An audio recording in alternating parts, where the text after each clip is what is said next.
como de las bestias, y ejecutaré mis juicios en todos los dioses de Egipto, yo Jehová. Y la sangre os será por señal en las casas donde vosotros estéis, y veré la sangre y pasaré de vosotros, y no habrá en vosotros plaga de mortandad cuando hiera la tierra de Egipto. Y este día os será en memoria, y lo celebraréis como fiesta solemne para Jehová en vuestras generaciones. Por estatuto perpetuo los celebraréis. 7 días comeréis panes sin levadura, y así el primer día haréis que no haya levadura en vuestras casas, porque cualquiera que comiere leudado desde el primer día hasta el 7º será cortado de Israel. Y el primer día harás la convocación, y asimismo en el 7º día tendréis una santa convocación. Ninguna obra se hará en ella, excepto solamente renovaréis lo que cada cual haya de comer. Juntos, y guardaréis la fiesta de los panes sin levadura, porque en este mismo día saqué vuestras huestes de la tierra de Egipto. Por tanto, guardaréis este mandamiento en vuestras generaciones por costumbre perpetua. Tomen asiento, por favor, hermanos. La semana pasada les mencionaba yo que Dios ordenó al pueblo de Israel celebrar 3 fiestas durante el año.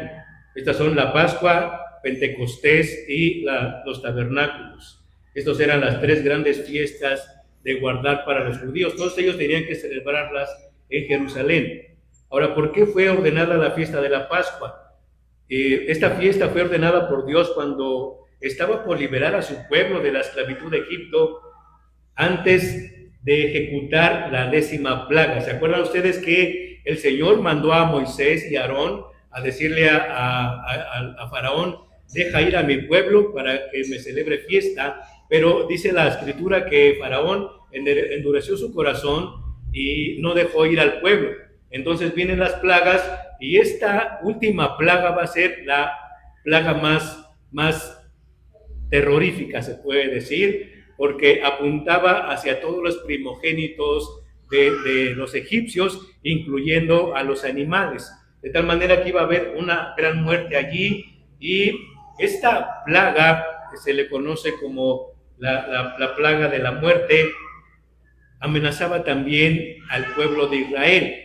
Por eso es que el Señor le manda a Moisés para que cada familia tome un cordero y lo sacrifique en esa noche.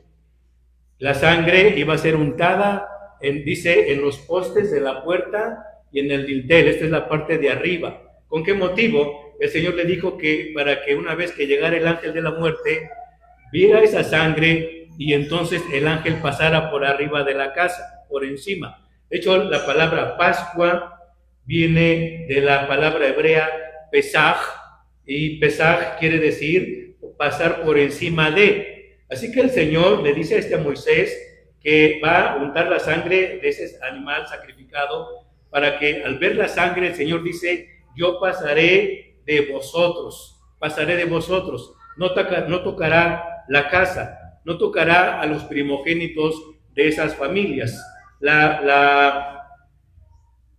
El sacrificio se tenía que hacer y tenía que comer la carne de este animal sacrificado asada, no hervida, no cocida. Y entonces tenían que hacerlo cerca de la puerta. Allí tenían que hacerlo. Dice Éxodo 12:3, hablar a toda la congregación de Israel diciendo: en el 10 de este mes, tómese cada uno un cordero según las familias de los padres, un cordero por familia. Y recuerde, en el día 10 se tenía que tomar ese cordero, seleccionarlo, y hasta el día 14 iban a sacrificarlo. Y como ya expliqué, hermanos, ese cordero tenía que pasar o ser parte de la familia en esos 4 días que faltaban para su sacrificio. De tal manera que al sacrificarlo iba a causar dolor también a la familia. Iban a sentir ese sacrificio. Pero el Señor lo ordenaba por eso. Ahora, ¿cómo tenía que hacer ese animal? Tenía que ser sin defecto, macho de 1 año, no más grande, no más pequeño, de 1 año, y dice que deberían de tomarlo de las ovejas o de las cabras. Y dice, tomarás la sangre, en 12:7 dice, tomarás la sangre y lo pondrán en los 2 postes y en el dintel de las casas en que lo han de comer. Esa sangre, nos dice Éxodo 12:13, y la sangre os será por señal en las casas donde vosotros estéis, y veré la sangre y pasaré, pesaj, va a pasar por encima de vosotros, y no habrá en vosotros plaga de mortandad cuando hiera la tierra de Egipto. Entonces, la orden es, el cordero debía ser sacrificado en el día 14 del mes al atardecer. Recuerden, hermanos, para los judíos, el día empezaba a las 6 de la tarde y terminaba al otro día a las 6 de la tarde. Así que iban a sacrificar el cordero en la Pascua, en el viernes 14 del mes de Abib, que es más o menos, Nisan, iba a ser sacrificado, que esto es entre marzo y abril de nuestro calendario. Ahora, hubo 3 elementos en la comida de la Pascua, que es la carne asada al fuego, hierbas amargas y panes sin levadura. Después de sacrificar y limpiar al cordero, tenía que ser asado al fuego con su cabeza y sus piernas y sus entrañas. Todo tenía que ser asado para que lo comieran. Y recuerde que tenían que comerlo, tenían que tener puesta su ropa, sus sandalias bien amarradas y listos para salir disparados, se puede decir, después de haber comido la Pascua, porque iban a salir rápidamente de Egipto. Esa era la orden del Señor. Este rito de sacrificar el cordero era responsabilidad de cada familia y era efecto de fe y obediencia. Y al parecer, como les decía hace un momento, el sacrificio se hizo muy cerca de la puerta de la casa y con un manojo que ellos le llamaban hisopo, que eran algunas hierbas. Entonces ellos ya tenían la sangre en tazones, mojaban el hisopo, estas hierbas, y entonces con eso rociaban el dintel y los postes de la puerta. La sangre simbolizaba la vida. La plaga que iba a venir era la de la muerte, la cual amenazaba también a Israel. Así que por medio de la sangre del cordero, que es el símbolo de la vida puesta en los postes y en los dinteles de las entradas de las casas, Dios prohibió la entrada al destructor. Y ellos libraron la vida de sus primogénitos. Para Israel, tanto como para países vecinos, la entrada de la casa se consideraba un lugar sagrado y por lo tanto tenían que protegerlo constantemente de cualquier amenaza. La gracia divina se ve en la sangre, la dádiva de la vida del Cordero, y todavía es así para nosotros los creyentes.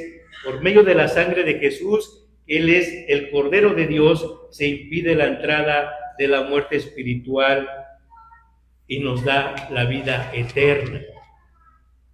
En 1 Corintios 5:7, el apóstol Pablo escribió: limpiaos pues de la vieja levadura, para que seáis nueva masa, sin levadura como sois, porque nuestra Pascua, que es Cristo, ya fue sacrificada por nosotros. Hermanos, ¿qué quiere decir Pascua? Pasar por encima de.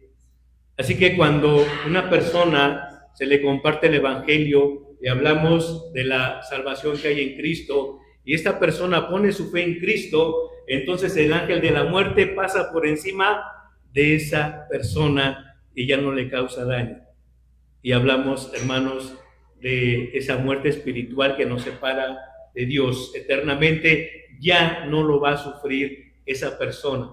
Por eso es que el sacrificio de Cristo, la muerte de Cristo ahí en la cruz, y su sangre derramada nos ha ungido a nosotros, y el ángel destructor ya no nos toca. De tal manera que no solo se evita la muerte espiritual, sino nos da la vida eterna. Y si ustedes recuerdan, hermanos, cuando Juan el Bautista vio a Jesús, dijo: he aquí el Cordero de Dios que quita el pecado del mundo. Jesús, nuestro Cordero Pascual, ya fue sacrificado y su sangre ha limpiado nuestro pecado, ha evitado nuestra muerte espiritual y nos ha dado vida eterna. Y en un momento más vamos a entrar un poquito más a detalle en cuanto a su sacrificio. Y hermanos, voy a detenerme aquí, vamos a dar un tiempo para los hermanos de la alabanza. Hay unos detalles muy preciosos en cuanto a la fiesta de la Pascua, pero no los vamos a ver ahorita, los vamos a ver en otra ocasión, porque si no, esto implicaría darles un sermón sobre la Pascua y ya evitaremos sobre la muerte de Cristo, pero ahorita lo vamos a dejar aquí y en otra ocasión, así como se quedó con esa comezón, porque déjenme decirle que esta solo para darles una entradita y que se queden con esas ganas, el ritual de la cena de la fiesta de la Pascua era o sigue siendo algo muy especial para el pueblo judío y se le conoce como el Seder del Pesaj. ¿Qué es el Seder?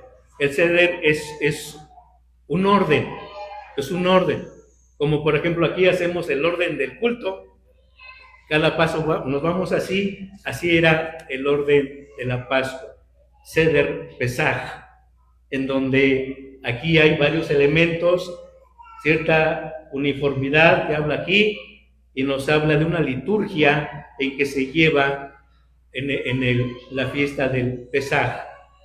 Y hay otro elemento, y aquí ya voy a detenerme, que se le conoce como la lectura del Haggadah.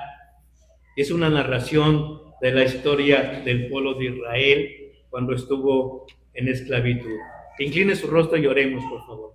Amado Señor, quiero agradecerte por tu bondad y fidelidad para con nosotros. Hoy, Señor, estamos reunidos en este lugar el cual has dispuesto para que nosotros como iglesia aquí nos reunamos constantemente para celebrar tu nombre. Hoy, Señor, hoy Padre, tradicionalmente el mundo recuerda tu muerte, pero estamos convencidos, Señor, que la mayoría de esas personas ni siquiera sabe el significado de tu muerte. Hoy aquí nosotros, Señor, como iglesia, no recordamos tu muerte, celebramos tu muerte, Señor, porque a través de esa muerte preciosa, Señor, nos has dado vida eterna. Nos has dado, Señor, el perdón de nuestros pecados. Nos has hecho nuevas personas. Y por eso es que estamos gozosos, Señor, de saber que entregaste tu vida, diste tu vida, derramaste tu sangre, Señor, para perdón de nuestros pecados y vida eterna. Te alabamos, Señor, y te agradecemos por este hermoso sacrificio que has hecho por nosotros, en el nombre bendito de nuestro Señor Jesucristo. Amén. Así, amados hermanos, invitamos a que se pongan de pie. Vamos a entonar unas hermosas alabanzas acorde a este día que, como dice bien el pastor, recordamos, damos gracias y celebramos que Jesús entregó su vida por nosotros. La siguiente alabanza es un himno muy conocido, muy popular, que todos conocemos. Nos gustaría que nos acompañaran a cantar este hermoso himno que dice: en la cruz, yo primero vi la luz, y las noches de mi alma yo la ve. Cantemos, amados hermanos.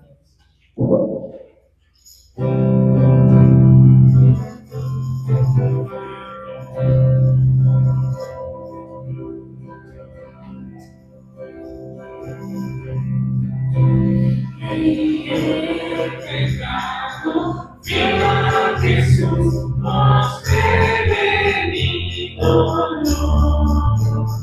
bendito el de su luz, bendito es su amor.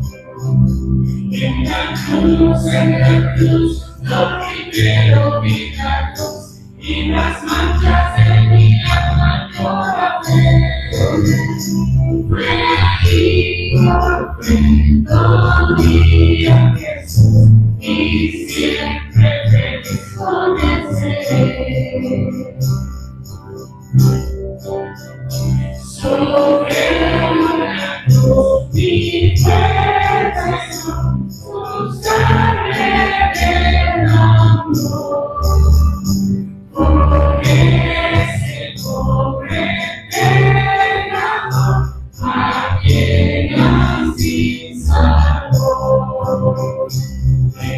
cruz, en la cruz, yo primero vi la luz, y las manchas de mi alma yo veo.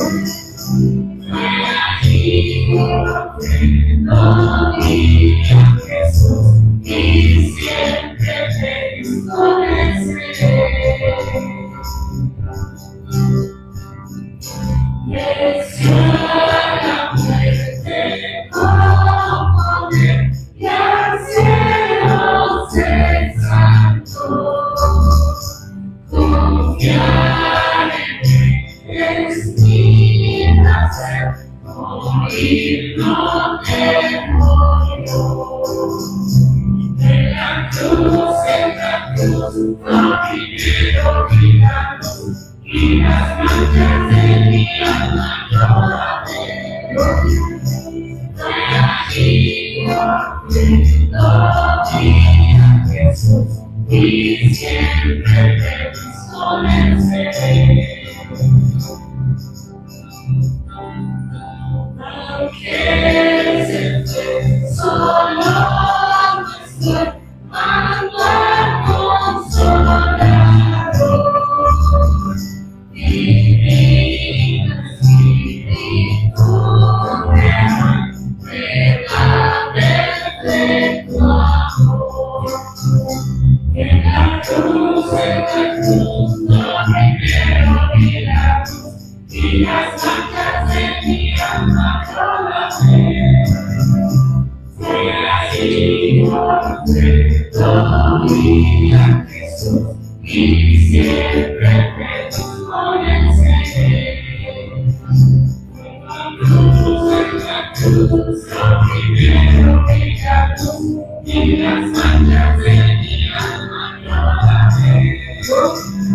Fue allí cuando vi a Jesús, y siempre te conoceré.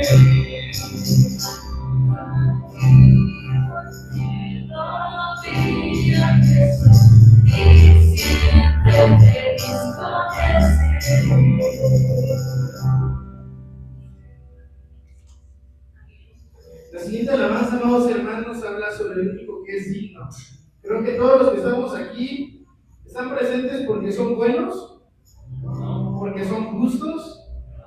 Estamos aquí porque somos pecadores y hemos reconocido y hemos aceptado que Cristo murió, pero que resucitó. Ya lo decía nuestro amado Pablo, de nada sirve decir que somos cristianos si no creemos en la muerte y resurrección de Cristo Jesús. Vamos a cantarle al único que es digno, amados hermanos. Yo sé que muchos hoy tuvieron deberes, obligaciones, están cansados, pero entréguele todo al Señor. Dígale al único que es digno. Dígale que gracias por esa cruz. Gracias porque Él pagó ese precio, amados hermanos. Y nadie se había fijado en nosotros cuando Él lo hizo.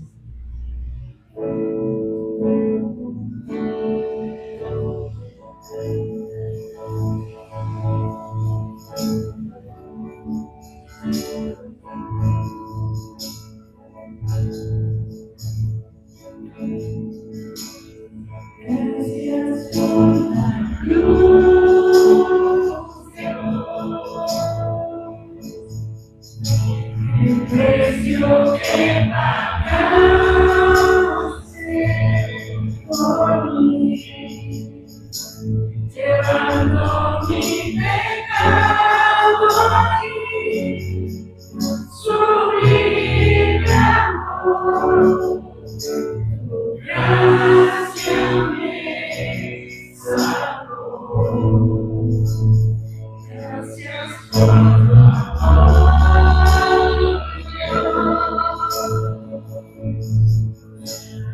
Las manos clavadas por mí me has dado, Señor. Conozco tu abrazo y tu perdón. Mi presencia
Lo que se dicen, amados hermanos, hay una alabanza muy hermosa que narra lo que pasó ese día. Según la Biblia, nos menciona que el momento era alrededor de las 6 de la tarde. En el momento que nuestro Señor estuvo en la cruz, pasaron avistamientos sobrenaturales. Dice que, ¿qué pasó con el cielo? Se oscureció. ¿Qué pasó con el velo del templo? Se rasgó. ¿Y qué decía el centurión, los soldados? Verdaderamente, este era el Hijo de Dios. Cantemos esta hermosa alabanza que habla sobre la victoria de Jesús en la cruz.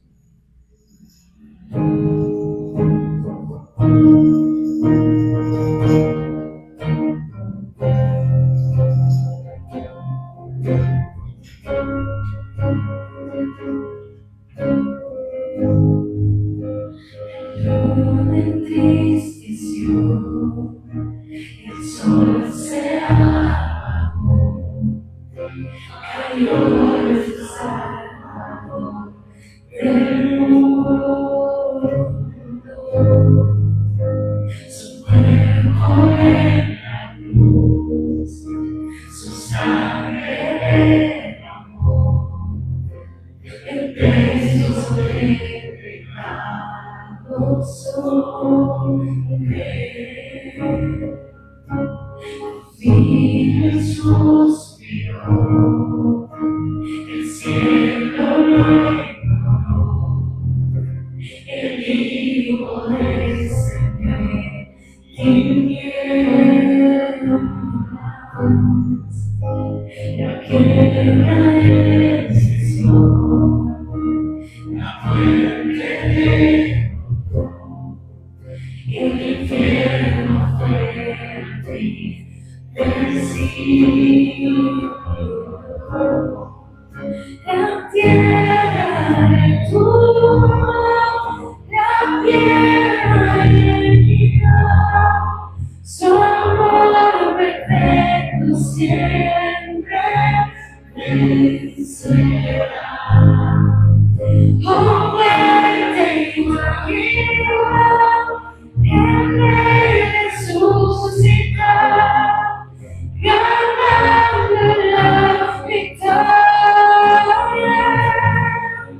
Por siempre la gloria es, por siempre santa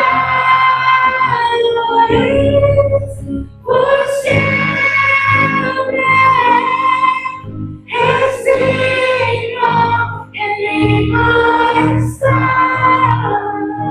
el Hijo está.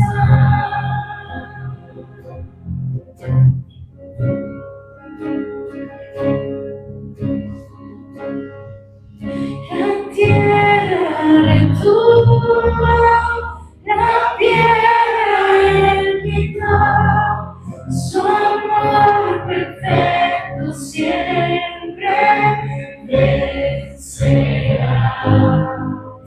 Oh, muerte y caída, el Rey resucitó, ganando la victoria. Por siempre la gloria es, por siempre santa es, por siempre es digno, el Hijo está, el Hijo está. Por siempre la gloria es, por siempre santa es, por siempre es digno, el Hijo está, el Hijo está.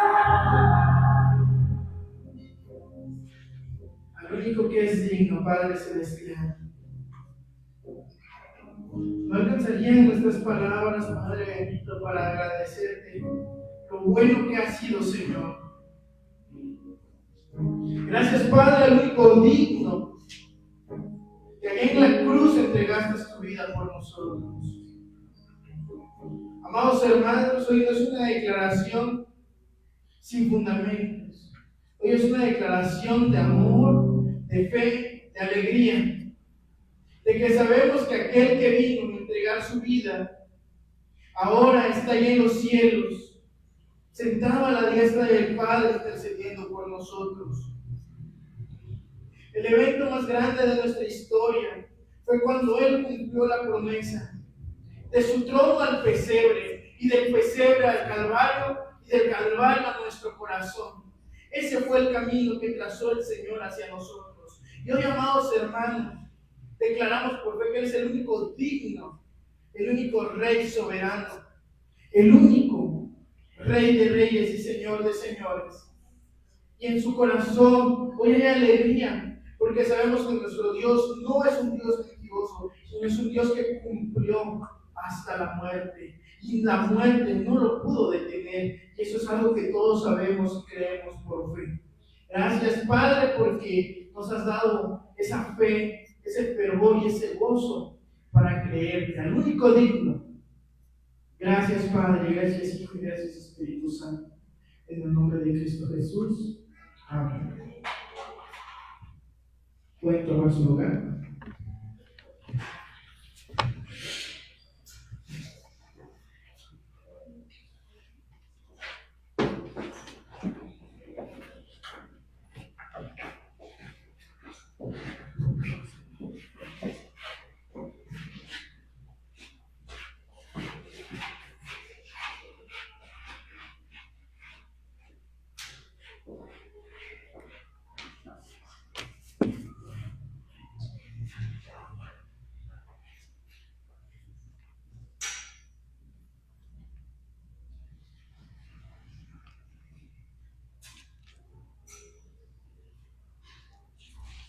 Mateo capítulo 27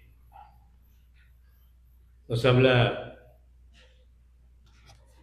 del arresto, del juicio y de la muerte de nuestro Señor Jesucristo.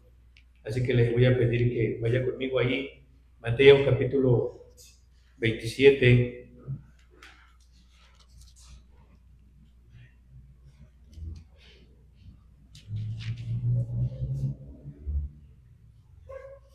Y en un momento vamos a entrar a la lectura.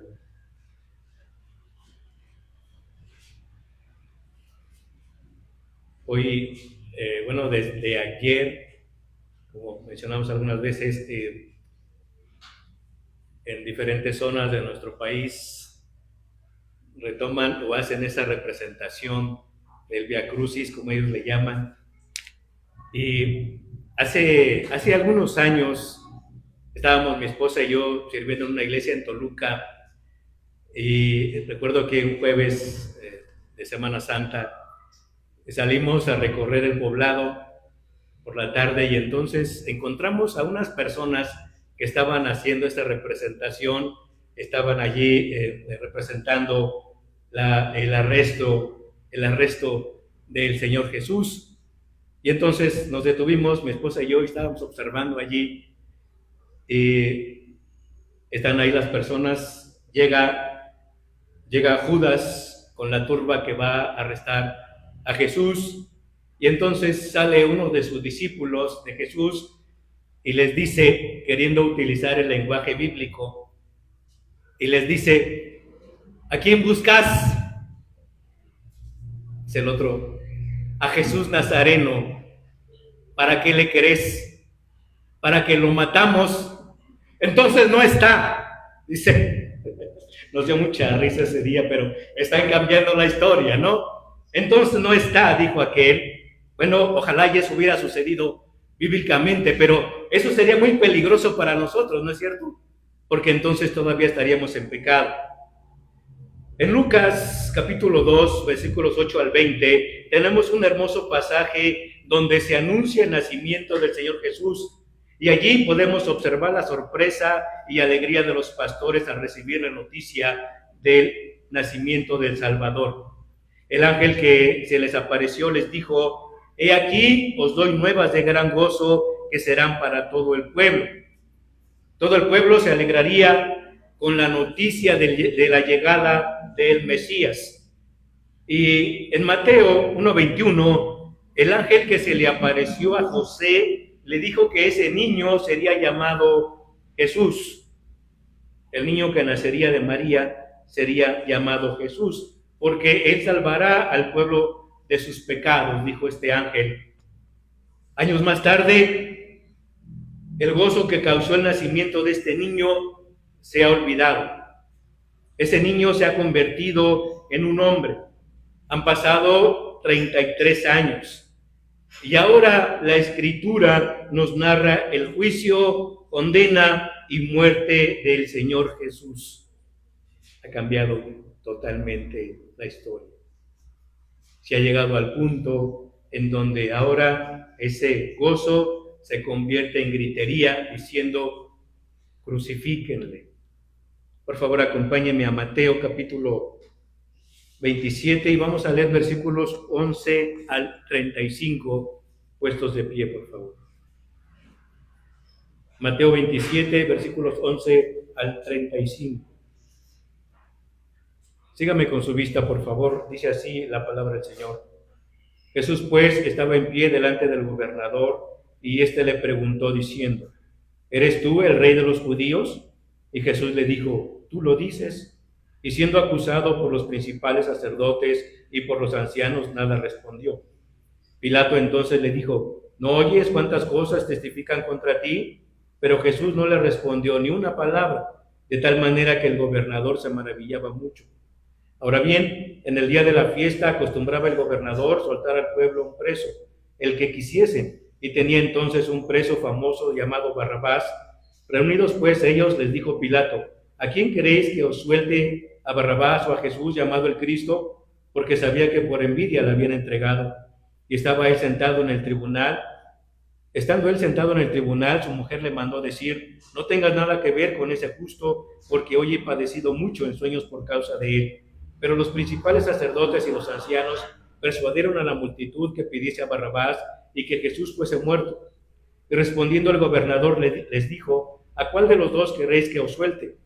Ellos dijeron: a Barrabás. Pilato les dijo: ¿qué pues haré de Jesús llamado el Cristo? Todos les dijeron: sea crucificado. Y el gobernador les dijo: pues qué mal ha hecho. Pero ellos gritaban aún más diciendo: sea crucificado. Viendo Pilato que nada adelantaba, sino que se hacía más alboroto, tomó agua y se lavó las manos delante del pueblo, diciendo: inocente soy de la sangre de este justo, allá vosotros. Y respondiendo todo el pueblo dijo: su sangre sea sobre nosotros y sobre nuestros hijos. Entonces le soltó a Barrabás, y habiendo azotado a Jesús, le entregó para ser crucificado. Entonces los soldados del gobernador llevaron a Jesús al pretorio y reunieron alrededor de él a toda la compañía, y desnudándole le echaron encima un manto de escarlata y pusieron sobre su cabeza una corona tejida de espinas y una caña en su mano derecha, e hincando la rodilla delante de él, le escarnecían diciendo: salve, rey de los judíos. Y escupiéndole, tomaban la caña y le golpeaban en la cabeza. Después de haberle escarnecido, le quitaron el manto, le pusieron sus vestidos y le llevaron para crucificarlo. Cuando salían, hallaron a un hombre de Cirene que se llamaba Simón. A este obligaron a que llevase la cruz. Y cuando llegaron a un lugar llamado Gólgota, que significa lugar de la calavera, le dieron a beber vinagre mezclado con hiel, pero después de haberlo probado no quiso beberlo. Cuando lo hubieron crucificado, repartieron entre sí sus vestidos, echando suertes, para que se cumpliese lo dicho por el profeta: partieron entre sí mis vestidos, y sobre mi ropa echaron suertes. Oremos. Señor, hoy, Señor, te rogamos que hables a nuestro corazón, y a través de este hermoso pasaje que nos habla acerca del sacrificio perfecto de nuestro Señor Jesucristo, permita, Señor, que podamos entender lo que significa tu muerte, tu sacrificio en la cruz, Señor, el derramamiento de tu sangre para beneficio de nosotros. Oramos, Señor, porque tu Espíritu Santo nos ayude a entender correctamente y nos ayude a aplicar esta enseñanza a nuestra vida. Lo suplicamos en el nombre de nuestro Señor Jesucristo. Amén. Tomen asiento, hermanos, por favor. Normalmente, hermanos, cuando le presentamos el Evangelio a una persona, dándole a conocer el sacrificio de Cristo en la cruz, esa persona tiene que decidir qué va a hacer, cómo va a responder.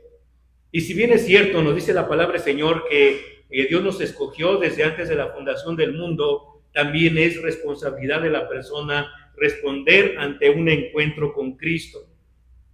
Hay quienes creen cuando se les comparte y deciden poner su fe en el Señor. Hay quienes toman con indiferencia y simplemente no hacen caso. Hay quienes se burlan cuando les compartimos el Evangelio. Pero todos tienen la responsabilidad de responder ante un encuentro con Cristo. Y déjenme decirle, hermanos, que una vez que una persona tiene un encuentro con Cristo, su vida ya no va a ser diferente, para bien o para mal. Si esa persona rechazó a Cristo, su vida ya no es igual, porque esa persona finalmente va a ser condenada al castigo eterno. Pero cuando una persona responde afirmativamente y pone su fe en Cristo, cuando ella llegue al final de su vida, va a ir a la presencia del Señor. 4 tipos de personas vemos en el relato que acabamos de leer de Mateo en cuanto al juicio, condena y muerte de Jesucristo. 4 tipos de personas que tuvieron un encuentro con Jesús, que tuvieron que decidir cómo responder ante tal encuentro. Y he titulado este mensaje utilizando la frase de Pilato que dice: ¿qué haré de este Jesús llamado el Cristo? Porque eso es lo que pasó con Pilato. ¿Qué haré? ¿Qué haré con Jesús, con este Jesús llamado el Cristo? Y hermanos, basado en esta enseñanza, quiero compartir con ustedes 4 acciones de diferentes personas que nos muestran la respuesta del mundo hacia Cristo. 4 acciones de diferentes personas que nos muestran la respuesta del mundo hacia Cristo. Veamos esta primera acción, y aquí incluimos a Pilato. La acción de Pilato fue una respuesta de cobardía. La acción de Pilato fue una respuesta de cobardía. Mire, estamos ante el juicio más famoso de toda la historia de la humanidad. El arresto del Señor Jesús fue un arresto ilegal. El juicio ante el Sanedrín y ante Pilato fue un juicio ilegal. Su condena y muerte ante la cruz fue algo ilegal. Y fue hecho por personas que decían conocer y amar a Dios. Y estos fueron los principales sacerdotes y los ancianos del pueblo. Ellos que eran los encargados de enseñar la palabra del Señor, ellos fueron los que tramaron todo lo que concernía a la muerte del Señor Jesús. Pilato, uno de los personajes principales en este juicio, tuvo un encuentro con Jesús que lo dejó marcado de por vida y que tuvo que decidir cómo responder ante dicho encuentro. ¿Quién era Pilato? Observe, por favor. El emperador Tiberio nombró a Pilato procurador o gobernador para la provincia de Judea de los años 26 al 36 después de Cristo. Su sede de gobierno estaba en Cesarea y su jurisdicción incluía Judea y Samaria. Los líderes religiosos le llevaron al Señor Jesús para que Él le juzgara en razón de que solo Él podía aplicar la pena de muerte, nadie más. La personalidad de Pilato en la Escritura es descrita por ser un hombre descortés, cruel y de un carácter débil. Además, manifestaba cierto desprecio hacia los judíos. Su gobierno se caracterizó por violencia, robos, ejecuciones frecuentes de prisioneros sin previo juicio, ferocidad interminable y salvajismo. Pilato provocó sobremanera a los judíos en muchas ocasiones, pero especialmente en dos acontecimientos que los judíos consideraban sacrilegios. Primero, Pilato permitió que los soldados romanos entrasen en Jerusalén portando sus estandartes militares con la imagen del emperador o el águila romana, la cual era considerado como una idolatría por parte del pueblo judío. ¿Por qué? Recuerde que el pueblo judío tenía un solo Dios y todo lo demás era considerado como una idolatría. Segundo, Pilato se apropió de los fondos del templo para construir un acueducto, lo que ocasionó más protestas por parte del pueblo judío, a lo cual Pilato ordenó a sus soldados disolver a garrotazos. El procurador tenía plenos poderes de vida y muerte y podía dejar sin efecto sentencias capitales decretadas por el Sanedrín, que tenían que pedirle su ratificación o su permiso para que pudieran ejecutar a alguien a muerte. Pilato también nombraba a los sumos sacerdotes. Él controlaba el templo y todos sus fondos económicos. Hasta las vestiduras del sumo sacerdote se hallaban bajo su custodia. Y solamente él les permitía llevarlas durante las festividades. Nada más. Todo lo controlaba Pilato. Este hombre tenía su residencia en Cesarea, pero acostumbraba a estar en Jerusalén durante los días de fiesta, según él, para manejar o mantener el orden. Pilato, nos dice la Escritura, era un hombre sumamente orgulloso, pero sumamente orgulloso. Observe, por favor, vamos a Juan 19:10, perdón. Ese es un pasaje paralelo a lo que estamos estudiando. Juan 19:10 nos dice: entonces le dijo Pilato, y está hablando en ese momento con Jesús, entonces le dijo Pilato: ¿a mí no me hablas? ¿No sabes que tengo autoridad para crucificarte y que tengo autoridad para soltarte? El orgullo de Pilato le llevaba a decir a Jesús: ¿no sabes que tu vida está en mis manos? Pilato creía que Jesús debería respetarlo y aún temerle y humillarse delante de él. ¿Cómo podía Jesús callar en la presencia de este personaje tan importante? ¿No debería tratar de complacerlo para que lo pusiera en libertad? Un hombre sumamente orgulloso, pero también era un hombre sanguinario. Observe lo que dice Lucas 13:1, por favor. Dice: en este mismo tiempo estaban allí algunos que le contaban acerca de los galileos, cuya sangre Pilato había mezclado con los sacrificios de ellos. Al parecer, estos hombres se habían levantado en contra del gobierno romano, y Pilato, al enterarse que estaban ofreciendo sacrificio en cierto lugar, ordenó a sus soldados que los mataran, y su sangre se mezcló con la sangre de los sacrificios que ellos estaban ofreciendo en ese momento.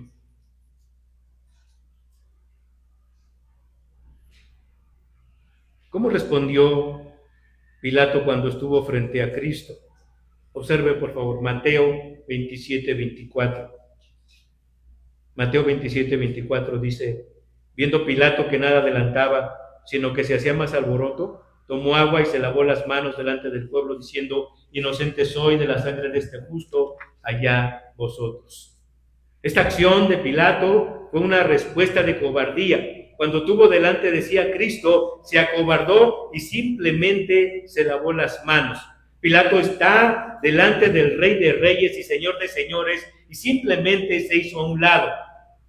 ¿Qué lo llevó a tomar esta decisión cobarde? Dos cosas: su orgullo, no quiso rebajarse delante de Jesús, y su temor ante los judíos. Observe, dice Mateo 27:11. Jesús pues estaba en pie delante del gobernador, y éste le preguntó diciendo: ¿eres tú el rey de los judíos? Un comentarista llamado A.T. Robertson dice: este versículo contiene una asombrosa paradoja. El juez de la humanidad fue puesto delante de un miserable e indigno gobernador romano para ser juzgado. El impecable Dios encarnado es examinado y juzgado por el representante de la autoridad romana. Algo que no debería haber sido, haber sucedido, hermanos. Pilato le preguntó diciendo: ¿eres tú el rey de los judíos? En el griego dice: ¿un hombre como tú es rey de los judíos? Pilato ha observado a Jesús, quien está pálido porque no durmió en toda la noche, con moretones en la cara, los ojos hinchados por producto de la golpiza que recibió en el Sanedrín. No tiene la facha de un rey, ni siquiera tiene la facha de un sedicioso, que es de lo que lo acusan los judíos. Seguramente el aspecto físico de Jesús en ese momento era el que describe Isaías. ¿Se acuerdan?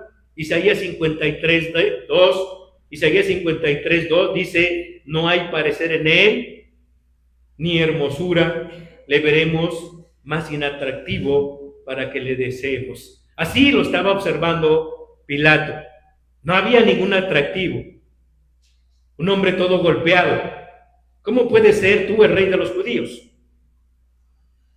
Cuando Pilato contempló a Jesús de pie delante de él, no vio el menor rasgo de señorío en el Cristo a quien juzgaba. El orgullo de Pilato le lleva a decir en forma sarcástica: ¿eres tú el rey de los judíos? Evidentemente, Pilato no se sentía amenazado por la persona de Jesús. El Señor no representaba ningún peligro para el poderío romano en ese momento. Por eso Pilato se burla de él. La otra cosa que lo llevó en su acto cobarde fue el temor a los judíos. Nos dice Mateo 27, 17 y 18, reunidos pues ellos, le dijo Pilato, ¿a quién querés que lo suelte, a Barrabás o a Jesús llamado el Cristo? Porque sabía que por envidia le habían entregado. Pilato sabía que Jesús era inocente, pero en su decisión pudo más el miedo a los judíos que saber que Jesús era inocente y que le habían entregado, dice aquí el texto, por envidia. Le entregaron por envidia. ¿Por qué tenía miedo a los judíos? Porque ellos ya lo habían acusado una vez ante el César por todos sus abusos y sabía que si lo volvían a hacer otra vez tendría serios problemas con el César. En el Evangelio de Juan 19:12 nos dice, desde entonces procuraba Pilato soltarle, pero los judíos daban voces diciendo, si a este sueltas, no eres amigo del César. Todo el que se hace rey, a César se opone. Así que Pilato tuvo miedo de enfrentarse a César y prefirió entregar a Jesús para que fuese crucificado, aún sabiendo que era inocente. Y si bien es cierto, hermanos, que Pilato no hubiese podido impedir que Jesús fuera muerto, porque el Señor ya lo tenía establecido así, sí hubiese podido impedir la burla y la humillación a la que el Señor Jesús fue sometido. Un hombre sumamente cobarde. Y en su cobardía, este hombre envió a Jesús ante el rey Herodes, tratando de evitar su juicio ante Jesús. Herodes, una vez que tuvo a Jesús delante de él, como se negara a decir algo o a hacer algo para que le agradara, después de ridiculizarlo, lo regresó a Pilato. La cobardía de Pilato lo llevó a tratar de dejar en manos de otros la decisión que él debería de haber tomado, diciendo, ¿qué haré con este Jesús llamado el Cristo? En el griego dice, ¿qué debo de hacer con Cristo? ¿Qué debo hacer con Jesús? Entonces Pilato tomó una palangana y se lavó las manos, pensó que él podía evitar tomar una decisión. Pero al no escoger, escogió. Al no decidir, decidió. Y entonces su vida cambió. Y fue condenado eternamente al castigo lejos del Señor. Ante un encuentro con Cristo, la decisión es personal. No tenemos que preguntarle a nadie. Nuestra decisión es personal. Cuando alguien que tiene un encuentro con Cristo pregunta a otras personas, ¿qué hago? ¿Qué digo? ¿Qué respondo? Esas personas lo van a llevar a rechazar a Jesús como lo hizo Pilato. Y va a ser condenado eternamente. La acción de Pilato entonces fue una respuesta de cobardía. Veamos la siguiente acción. La acción de los sacerdotes fue una respuesta de soberbia. La acción de los sacerdotes fue una respuesta de soberbia.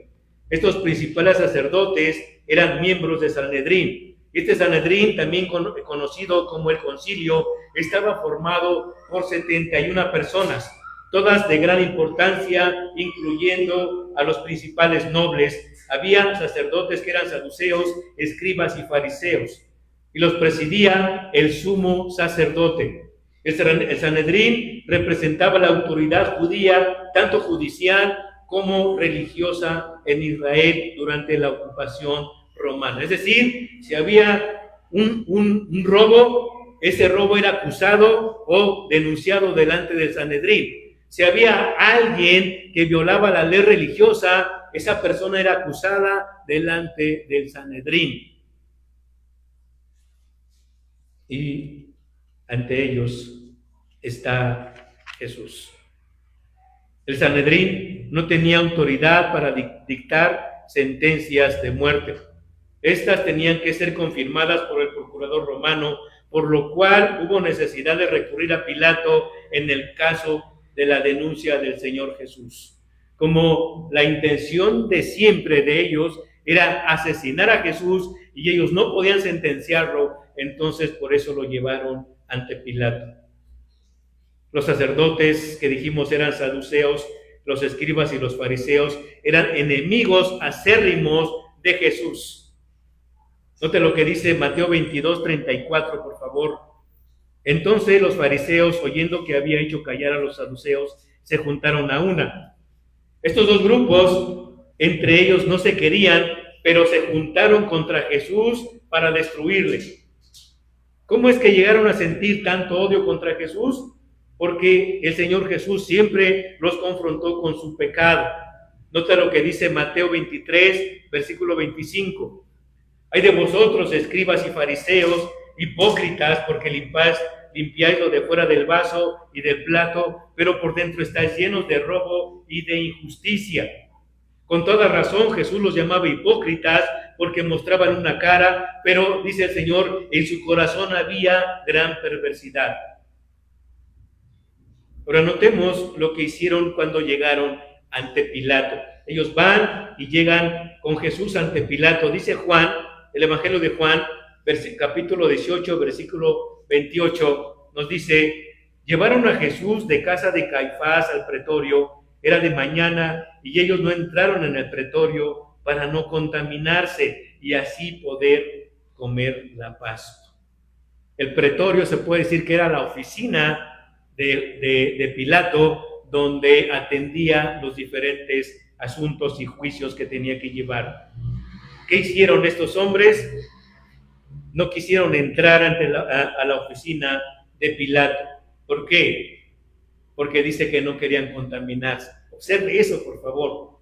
Los sacerdotes y los principales ancianos del pueblo, hipócritas, no entraron en el pretorio para no contaminarse y así poder comer la Pascua. Cuando era la preparación de la Pascua, ellos no entraban a la casa de un gentil porque se podían contaminar y eso les impedía comer la Pascua, así que entonces se abstenían de contaminarse.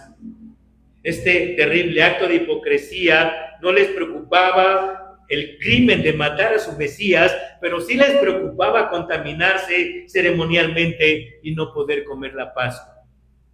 Observe eso, por favor.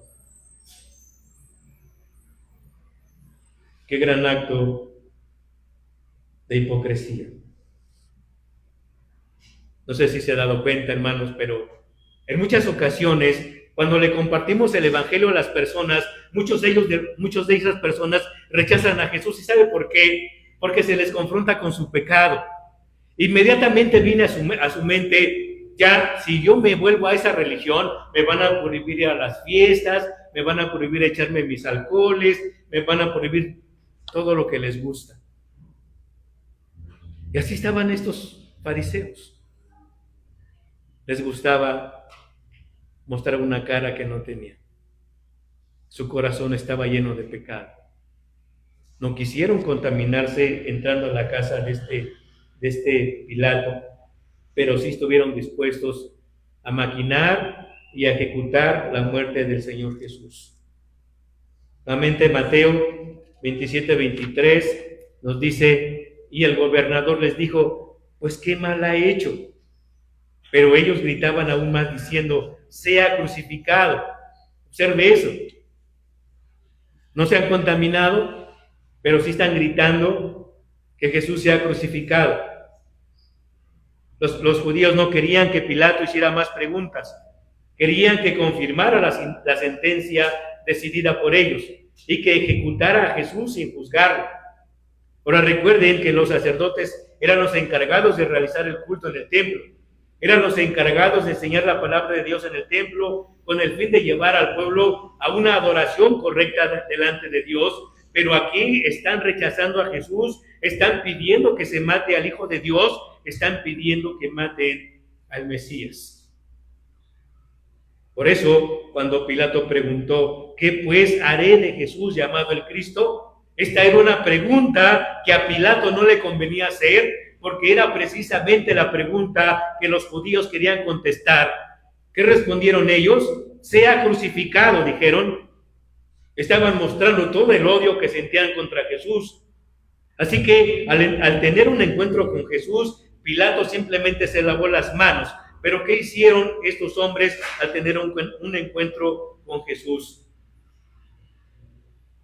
Pilato primero les dijo: inocente soy de la sangre de este justo, allá vosotros. Y respondiendo todo el pueblo dijo: su sangre sea sobre nosotros y sobre nuestros hijos. Mateo 27:25. Observe esto, por favor. Su acción fue una respuesta de soberbia, y no solo se involucraron ellos, sino que involucraron a sus hijos, involucraron a sus generaciones futuras. Su sangre sea sobre nuestras cabezas y sobre nuestros hijos, dijeron ellos. Qué terrible sentencia.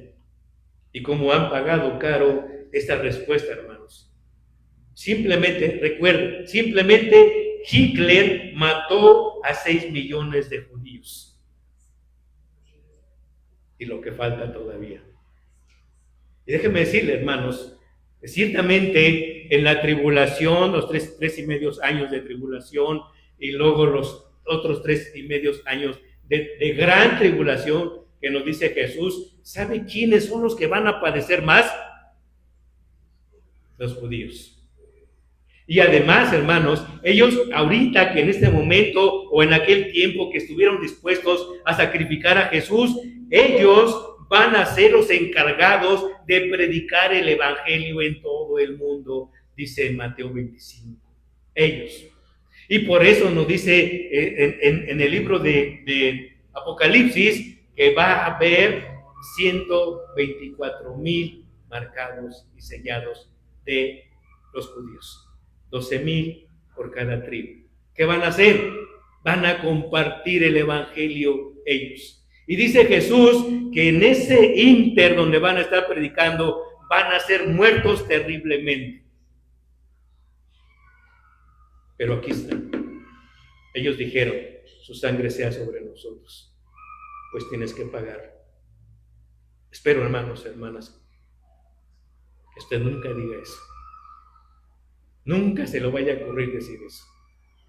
Que su sangre de Cristo sea sobre usted. Nunca se le vaya a ocurrir.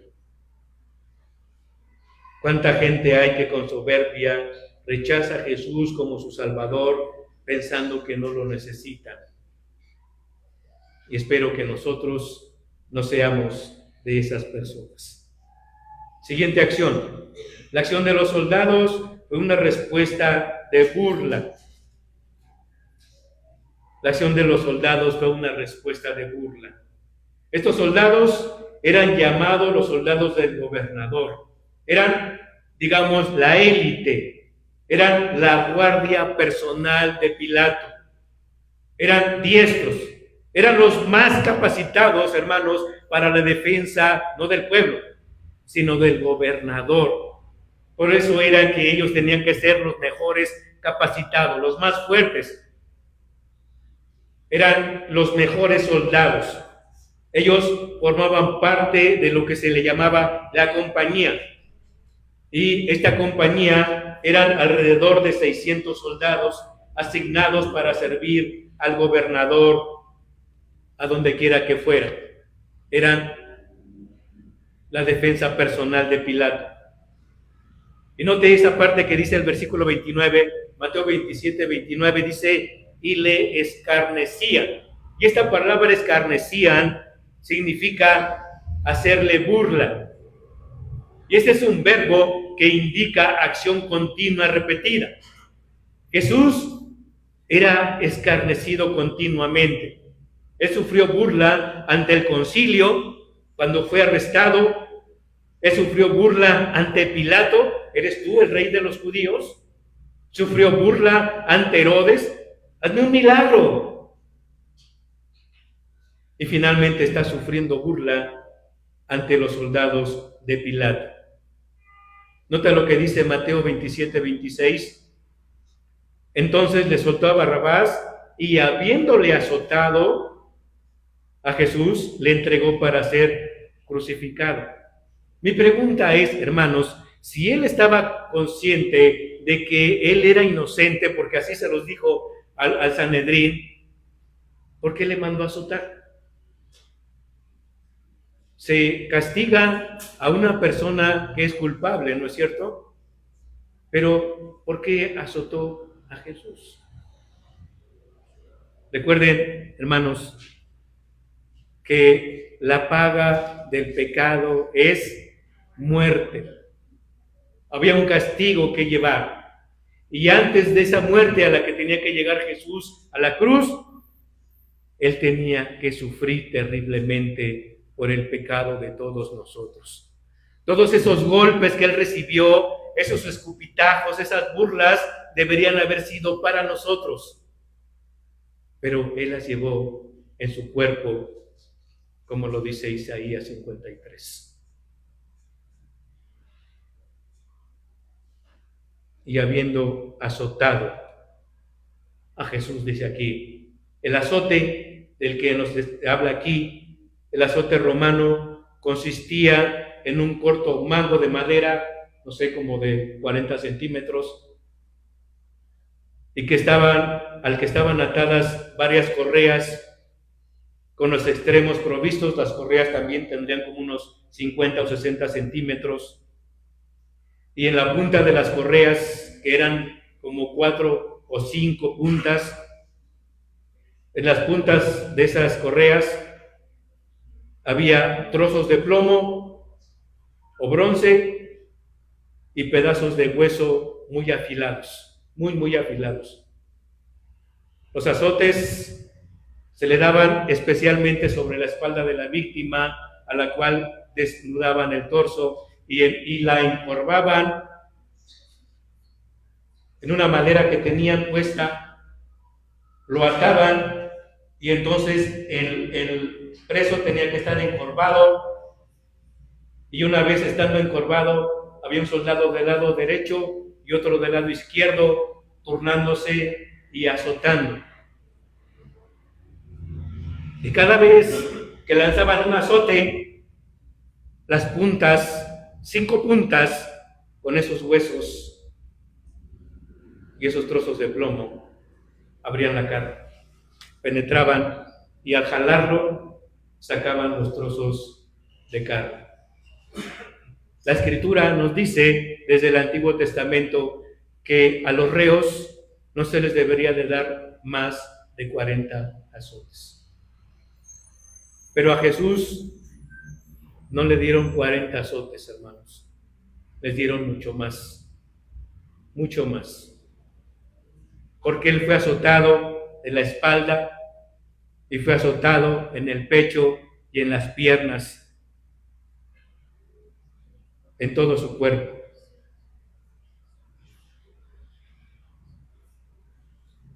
Cada vez que azotaban, cada vez que lanzaban el latigazo, esas pedazos de plomo y de hueso laceraban la carne, y a tal grado que a veces quedaban a la vista las venas y arterias interiores, y a veces aún las entrañas y los órganos internos aparecían por entre las cortaduras que esto provocaba. Mucha gente dice respecto a la película de Mel Gibson, La Pasión de Cristo, que no les agrada porque es una película muy sangrienta, que eso no pudo haber sucedido. Y tienen razón, eso no sucedió así, fue más espantoso todavía. La Escritura dice que el Señor Jesús tendría que quedar literalmente deshecho, nadie lo iba a poder reconocer. Imagina entonces a qué grado fue el castigo que ejecutaron estos hombres. Con ese castigo, muchas veces el reo ni siquiera soportaba allí, moría, ya no tenían que crucificarlo, moría allí mismo. Y observe lo que dice Mateo 27:27. Entonces los soldados del gobernador llevaron a Jesús al pretorio y reunieron alrededor de él a toda la compañía. ¿Cuántos eran la compañía? 600 hombres. 600 hombres alrededor de Jesús. Yo creo que pensaron que se podía escapar, por eso lo rodearon. No, hermanos, no es así. En realidad, rodear al preso era para atemorizarlo, porque todo el mundo estaba gritando ante el reo y lo atemorizaban y le hacían burlas de diferentes formas para que él entrara más en pánico, para que a la hora de ser golpeado el hombre casi estuviera muerto de miedo.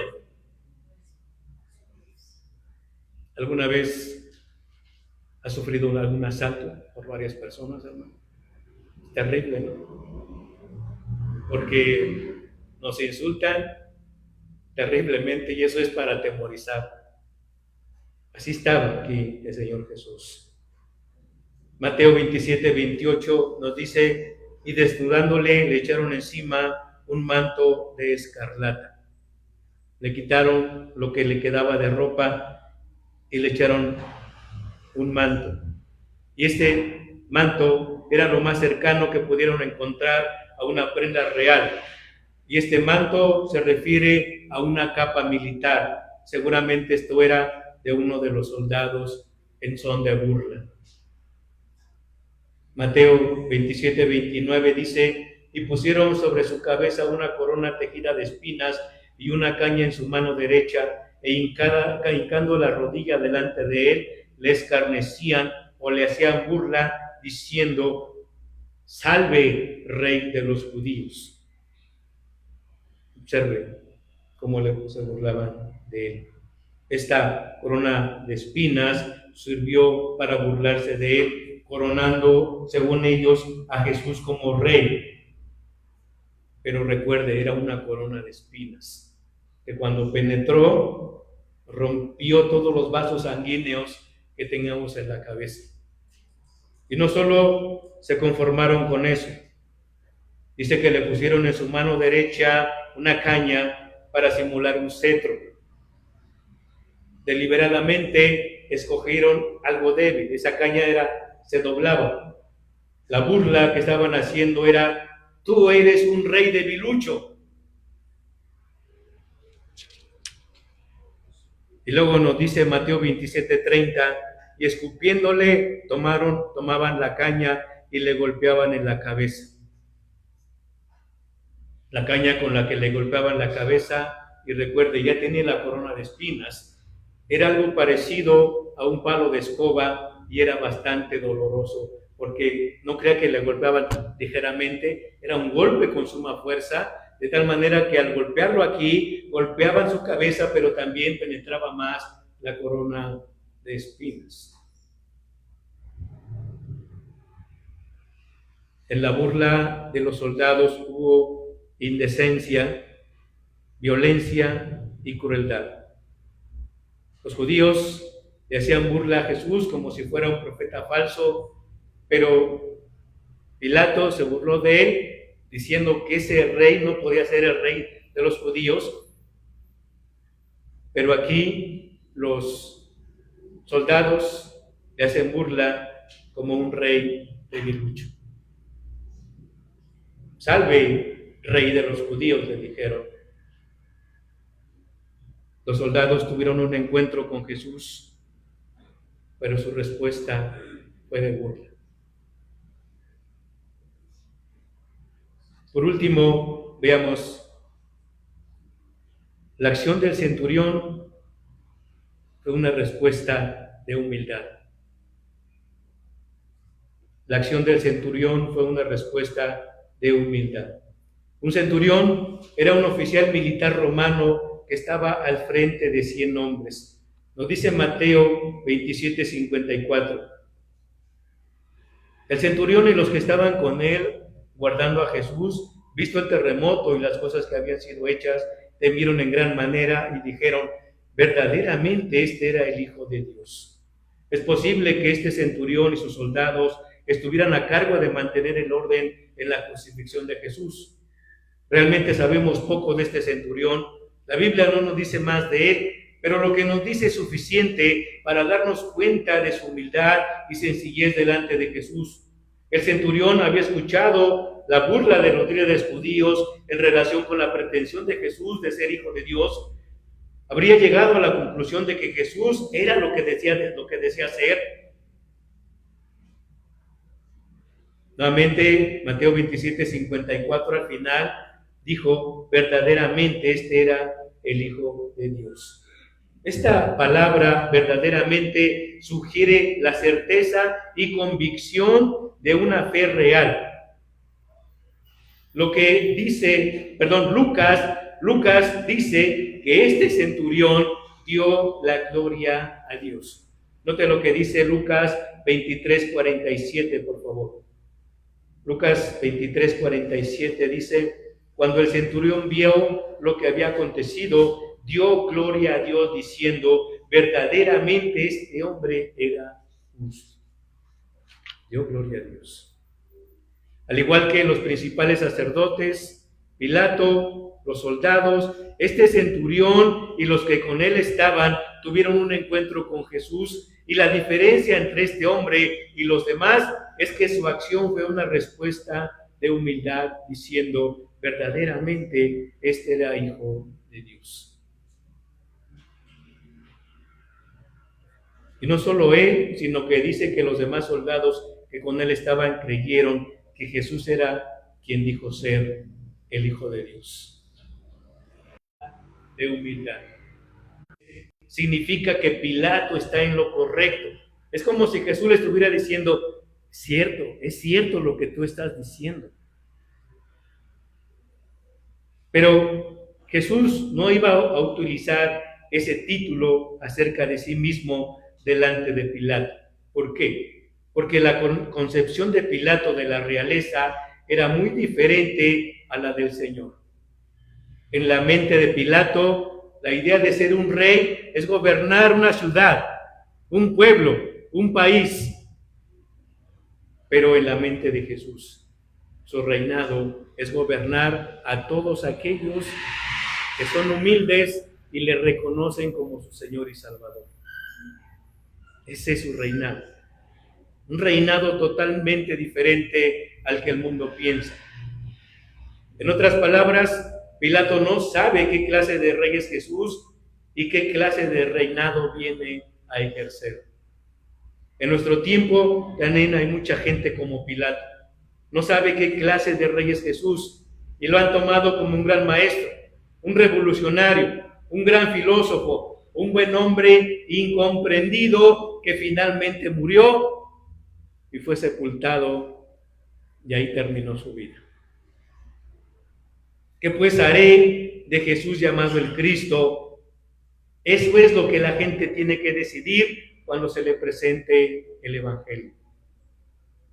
Pero de manera más personal, hermanos, ¿qué pues vas a hacer tú con este Jesús llamado el Cristo? Puedes rechazarlo, es cierto. Puedes pensar, como lo han hecho muchos, que la idea de que Dios se hizo hombre es una locura y entonces te des media vuelta y te alejes. O puedes aceptarlo y puedes tener una relación con Él y puedes escuchar su voz y puedes seguirlo y puedes observar cómo Él transforma tu vida. Verdaderamente este era Hijo de Dios, dijo el centurión. Oremos. Amado Señor, queremos agradecerte porque ciertamente, Señor, alguna vez este hombre, este gobernador Pilato dijo, ¿qué haré de este Jesús llamado el Cristo? Y su respuesta fue lavarse las manos, Señor, y entregarlo a muerte. Y tristemente, Señor, hoy muchas personas hacen lo mismo. Simplemente se lavan las manos ante un encuentro con Cristo, pero se alejan. Y estamos convencidos, Señor, que la vida de todas las personas que tienen un encuentro con Cristo ya no va a ser la misma, sea para bien o sea para mal. Pero queremos darte gracias, Señor, porque al haber tenido la oportunidad nosotros, Señor, de tener un encuentro con Cristo, Gracias, Señor, porque nos has permitido reconocerle como su Señor y Salvador. Pero hoy, Señor, quiero suplicarte, Señor, que aún no ha entregado su vida a Cristo. Si hay alguien, Señor, que no ha pedido perdón por sus pecados ante el Señor, si hay alguien aquí que no ha tenido la oportunidad de saber qué hacer con Cristo, yo te ruego, Padre, que hables a su corazón y permitas, Padre, que esta persona se arrepienta y reconozca a Jesús como su Señor y Salvador. Padre, te lo pido y te doy gracias en el nombre de nuestro Señor Jesucristo. Amén.